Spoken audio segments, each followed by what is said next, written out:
Eric Cantona played just 5 seasons in the Premier League, winning 4 titles and 2 doubles. It's Cantona! Yes! Eric Cantona! And then he quit. His time was brief, his impact enormous.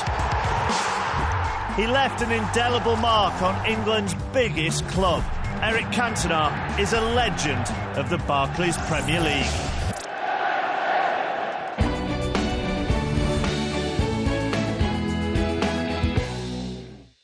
United hadn't won the league since 1967, which was a statistic you wouldn't believe given the size of the club. Here you had one of the most renowned clubs in world football and they couldn't win their own domestic title. There was a problem with not scoring goals. And as soon as Cantona arrived from Leeds in November 1992, suddenly the goal-scoring record of Manchester United changed drastically. Now Owen, Spurs trying to come out. Cantona is really in the mood. And Owen, yes! Players who were not scoring, finding very difficult, players like Mark Hughes, for example, who found it difficult to score, suddenly had with them a teammate that could supply them with ammunition. Not only that, who could also score himself. Hughes kicks it in here, over Besson, Cantona! And the goal-scoring statistics of Manchester United before Eric Cantona and after he arrived are so starkly contrasted that you have to see there's a relationship from cause to effect. You know, the level of training, the level of finishing when we did shooting practice, everything just seemed to go up a gear. And, yeah, I think he was hugely influential in us winning the league. I watched him in training. Other players watched him in training. Were looking at me and just saying, "Did you see that?" When we used to play the sort of the bottom sides, they'd just camp in their own half and on the edge of their box, and we needed some sort of guile and some little bit of tenacity and a little bit of magic, and he was the one that sort of pulled the strings. He was sort of like the conductor that finished goals. Cantona. It's measured, the flag stays down, here's Giggs. Still Giggs, it's going to be a United goal. I have absolutely no doubt that Eric Cantona is the reason why Manchester United became this title-winning machine. Just I have no doubt that Eric Cantona became Eric Cantona because of Manchester United. The two were made for each other. And they've just been getting better and better. The snowball's got bigger and bigger. They've got stronger and stronger as a football club. And I think it does have a lot to do with King Eric Cantona.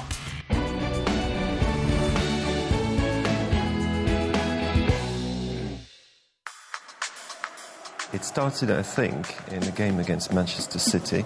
It became a bit of a trademark. I don't know how it started, really. Not sure about the colours. It wasn't the best look, but if anybody's got to carry it off... I mean, Eric is just...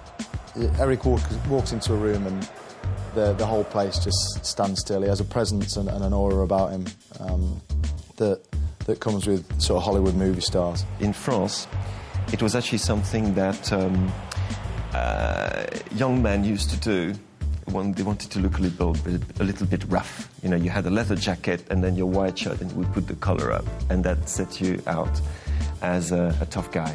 If I went against Eric Cantona level, he'd destroy me because he was a great player. So I had to try and get in his head.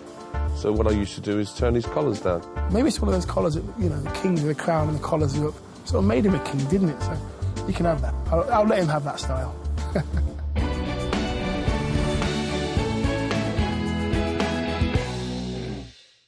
He started his Premier League career elsewhere, at Leeds, and even before he left for Manchester, he managed to get himself into the history books. I was playing for, I think it was Spurs, was playing against Leeds.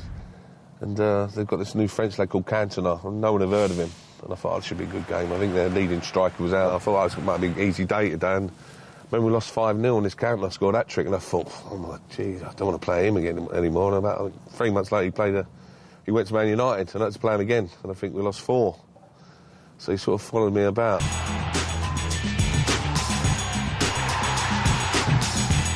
His departure from Leeds was sudden and unexpected. I think the story goes that Howard Wilkinson had actually called Alex Ferguson up to see if he could buy Dennis Irwin back. Alex Ferguson said, no, he's not for sale, but while you're on the phone, what's happening with Eric Cantona? The departure was, I think what was more surprising and sudden was the club that he went to. and also the fee. And Howard Wilkinson was having a few problems with him, and he went, "Oh, he's doing me head in, you can have him." And Alex Ferguson sort of said, "Well, I'll give you £1 million for him." He went, yeah, you can have him. And that was it, done, dusted. We certainly knew from seeing him and playing with him, what he was worth to us. And hindsight's a wonderful thing, but now that didn't seem a great bit of business. And he came to us and was just unbelievable.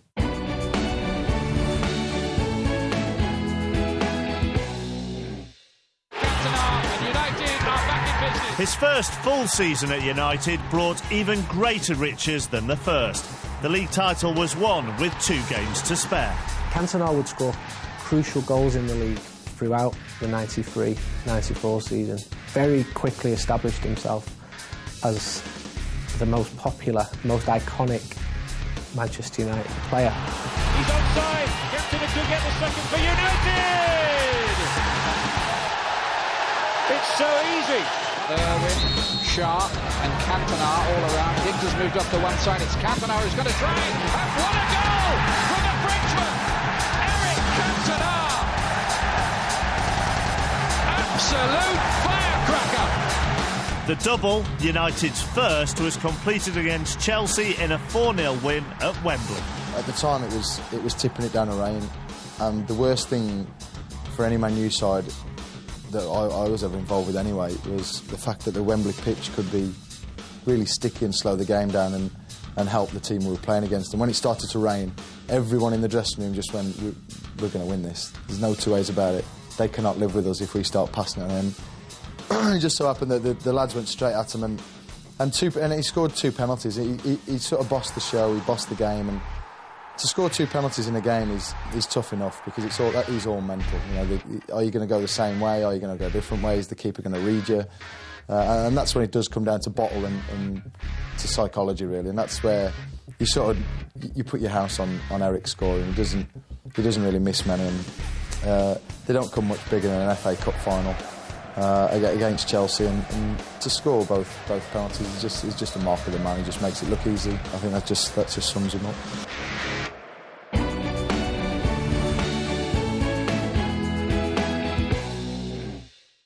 After the last outburst of temper he had in French football, which was throwing the ball at a referee when he was at Nîmes, he actually retired from the game, and it took the intervention of people like Michel Platini and Gérard Rouillet, who knew that he was such an important player for the French national team, to actually, move things behind the scenes, contacting, for example, Graham Souness had been contacted Howard Wilkinson, and setting things up so that Eric could start playing football again. People like Brian Robson and Steve Bruce and Brian McClare and Mark Hughes and these sort of players, they're all thinking, are we going to have to sort of walk on eggshells and be careful what we say to him and how we deal with him, and it was absolutely nothing like that at all. Cantona has caught Radakir from behind. But he had the temper. It's a bit like Rooney now. I think if you take the temper away from him, then he wouldn't be half the player that he was. I think he had a temper on the pitch, but not where our other. I mean, we talk about other players. Roy Keane was one of the biggest tempers I've ever met in my life, and that was with our players or with the opposition. Whereas Eric was never like that on the training pitch or with us. The back-to-back red cards, yes. When one of them was one against Arsenal, if I'm not mistaken, and the other one, remind me, Swindon. That was a horrible one. Cantona tackled though by Monca, didn't like it, got it back. Oh, now the referee was very, very close to that. There's a card coming out. It's red, and Cantona goes. I think when you get sent off so many times this season, I think you do. At the time you sort of go, just drop down a gear and calm down. We need you on the pitch rather than getting sent off, and it's a stupid foul you give away. But I think with the brilliance and the sort of personality he carries and the persona he has, I think you understand that he does walk a very thin line. It's just one of these people who have moments when the mind goes blank or purple with rage. Looking back at it, I was thinking, can't believe you've just done that, Eric, because I scored that game. Crystal Palace away. You know, we've gone in and the manager picked me out for giving away the goal or not marking him or something along them lines. And I'm thinking, hold on a minute, Eric's just two-footed a lad in the crowd here and you're having a go at me. His temper was both an asset and a great disadvantage, and actually you could say that if he hadn't gone to England, probably this fierceness of temper would have cost him his career. I think that's what made him great, that's what made him so special, because, you know, the fire in his belly was burning and all he wanted to do was make sure that United won. The Kung Fu kick led to an 8-month ban and a very famous press conference. He actually wrote that speech while he was sat waiting for the press conference. All the press were there, all the cameras were up, and he's come into one of the members of staff and said, "What's the birds that fly over the fishing thing?" And they've gone, "Oh yeah, the seagulls." "Oh yeah, that's it, seagulls. Yeah, the seagulls." So the seagulls follow the trawlers, and